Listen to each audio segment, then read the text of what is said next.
Himas rehas ang lalaking wanted sa kasong child abuse matapos maaresto ng kapulisan ng Technical Support Company ng Regional Mobile Force Battalion 7 noong ika-22 ng Hunyo sa Purok Judas Belt, Barangay Babag, Lapu-Lapu City.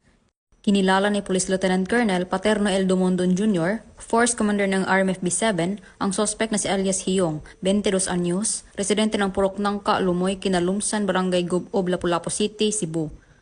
Batay sa ulat, bandang 1:26 ng madaling araw nang isinagawa ng kapulisan ang operasyon na nagresulta sa pagkaaresto ng sospek sa bisa ng warrant of arrest para sa kasong paglabag sa RA 7610 o Child Abuse Law.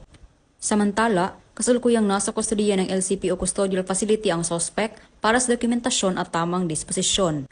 Panawagan po, ang Batas Republika 7610 ay proteksyon ng bawat bata. Ito'y laban sa pang-aabuso, pagsasamantala at diskriminasyon. Huwag natin hayaan na may bata na masaktan o mawalan ng pag-asa. Obligasyon nating lahat na protektahan sila. Bawat paglabag sa Republic Act 7610 ay may kaakibat na parusa.